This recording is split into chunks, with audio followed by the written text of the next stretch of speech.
up guys, MKBHD here, and part of being a creator, not just a YouTuber, but a creator, is creating for multiple platforms. So I happen to make videos, I put them on YouTube, and that's the #1 place to go, but obviously I'm on Twitter, I'm on Instagram, I'm on Facebook. There's other places that I talk to you outside of YouTube. And that's for creative reasons, but also you don't put all your eggs in one basket. That's never a smart thing to do. So you don't own your audience on any one platform, so you diversify. But I've always been thinking, just because I get asked in like every interview pretty much ever, like what would you do if YouTube disappeared tomorrow? Or what would you do if YouTube fell off like right now?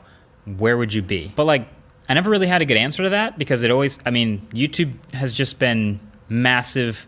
I would say too big to do that. Too big to instantly disappear. If it ever started failing, there would be a trajectory and I would see it and I could do something about it. So I've never really had a good answer to that. But the answer I always gave was just, look, there's no better place for a video creator right now in 2018 as it is than YouTube. And as long as that is still true, then I will still upload my tech videos to YouTube. They have it all. They have all the tools, they have all the videos, they have all the stats, they have all the eyeballs, they have all the monetization, they have every feature you could want as a YouTube watcher and as a YouTube creator all in one place. So if you want to grow yourself as a creator and get eyeballs on your work, you go to YouTube. If you want to look for a video online, you go to youtube.com. It's just that simple. But you can never be on top forever. So as this whole online video thing just continues to blow up, everyone wants a piece of YouTube's pie. Everyone wants a bite of that massive pie YouTube has right now. So you might have seen it in the news. There's company after company just takes a shot at YouTube's throne, and it may be called like the next big whatever, or maybe they're saying YouTube's falling off and it's getting replaced. I've seen the story a million times. Like Periscope, for example. You remember that, right? Live videos. They got bought out by Twitter, and they still do their thing, but it's very niche. There's no search for like an archive of stuff. It's not really a YouTube competitor. Snapchat.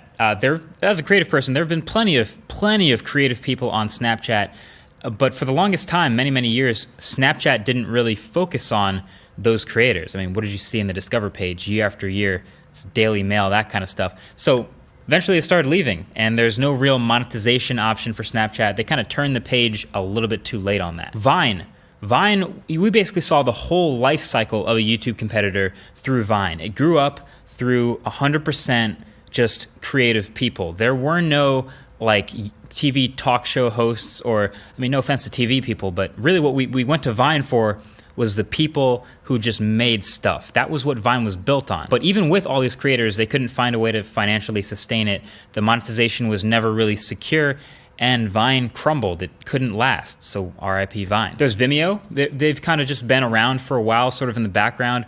Vimeo exists, I think, as the most complete possible competitor to YouTube as a video site. You know, they have monetization, they have search, they kind of have this focus on high quality. You can find short films there and things like that. But there are like 10,000 times less eyeballs on Vimeo than YouTube. So if you're picking where to upload your video, if you want it to get seen or you want it to get feedback on it, people are going to pick YouTube every time. That's what creators mean when they say the word platform. It's almost literally like a platform for your work to be visible above the rest because of things like search. And then even Facebook video is another one that's come up recently. That's had a lot of people talking.